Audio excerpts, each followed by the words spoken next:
Mabuhay! My name is Samika Ala S. LUMAUAG, 20 years old, currently in Palo Alto, Calamba, Laguna. I am a first year college in Finma Rizal College of Laguna, took the Bachelor of Science in Tourism Management. This blog is all about sharing my learnings in micro, and the coverage of module that I'm gonna tackle is the module 212. So here are the list of topics that I'm gonna share.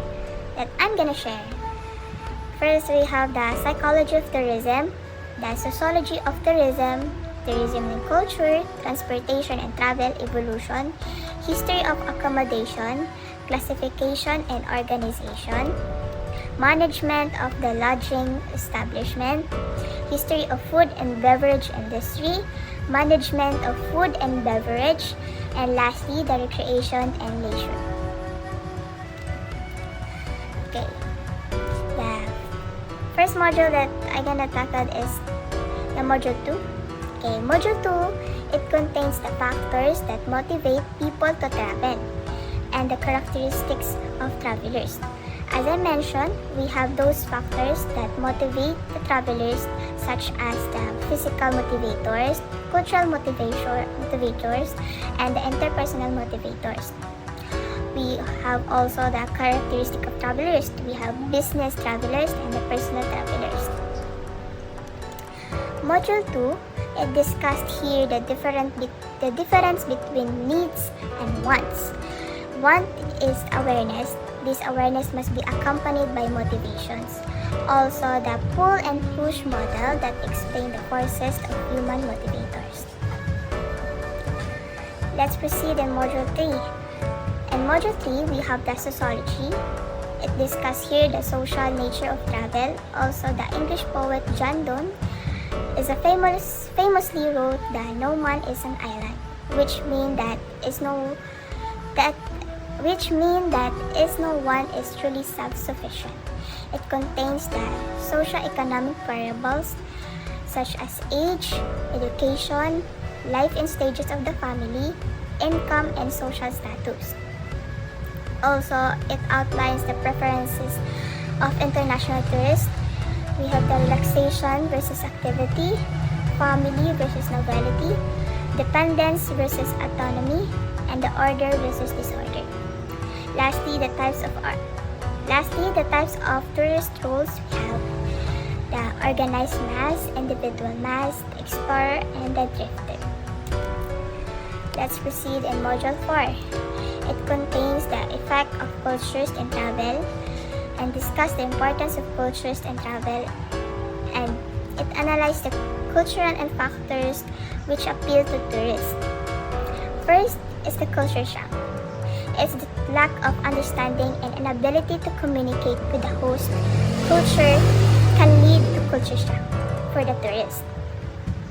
Next is the importance of cultural tourism. It includes all the aspects of travel in which people learn about each other's life.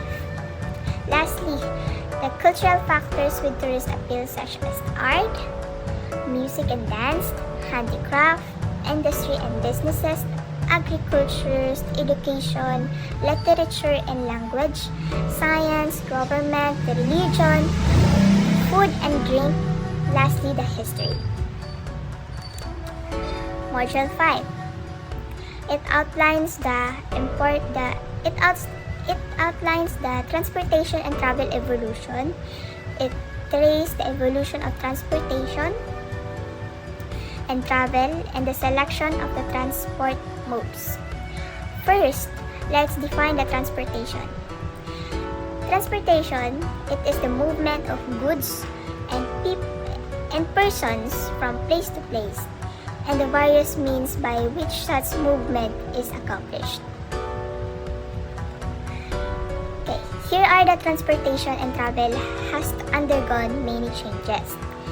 We have the pre-industrial travel system era, early industrial system era, mature railway system era, express travel system era, automobile-based travel system era, modern tourism travel system era, and the post-mobility adjustment era. Next is selection of transportation mode.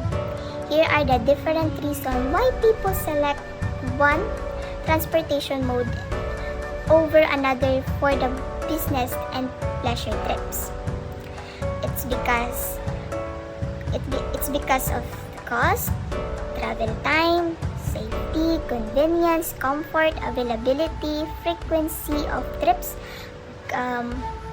terminal facilities and locations, status and prestige, and lastly is the departure and arrival times. Let's proceed in Module 6. Module 6 contains history of accommodations or lodging industry, such as the history of ancients of Greek and Roman, and the Middle Ages, colonial period, 16th to 18th century, 19th to 20th century. It also discusses here the tourist courts, the Great Depression and World War II, adventure of travel, and the industry today. Module 7.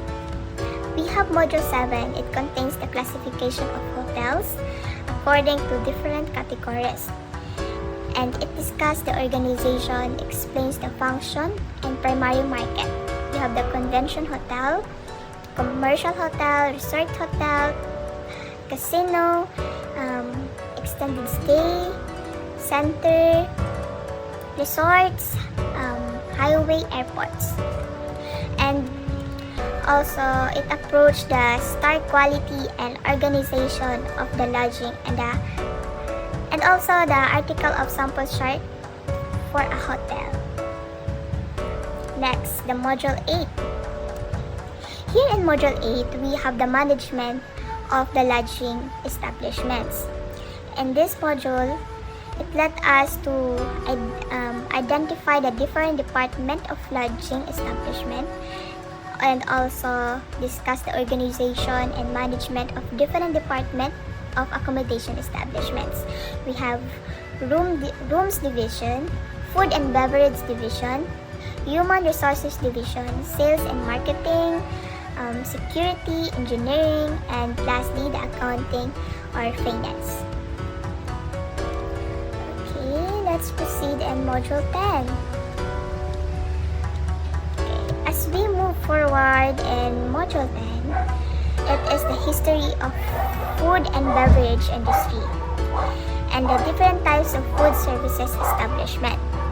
We have the food and beverage sectors during the early history. There was much evidence that certain groups of people cooked together, big groups, and the early inns provided as basic menu. And we have the types of food services establishments. We have restaurants, cafe shops, cafeterias, gourmet restaurants, ethnic restaurant, fast food restaurant, deli shops, buffet restaurants, transportation restaurants, tops, catering, and airline catering. Okay. We have the Module 11. We have the second to the last module. And this module, we're gonna tackle the key personnel in the food and beverage service and the basic responsibilities of the food and beverage service position. First, we have to identify what is food and beverage. Food and beverage. It is the most of the restaurants have restaurant brigade that assist in managing the food and beverage service operations. Okay, next we have the types of table service. We have the Russian service, French service, buffet service, and the family or laureate service. Next is the job duties of food and beverage service personnel. So we have the restaurant or outlet manager, captain waiter or waitress, receptionist, waiter or food attendant, busboy, outlet cashier. Lastly, it tells here the importance of proper training, which is you have to be more confident in the word in their work and confident extend to the customer in an increased level of service.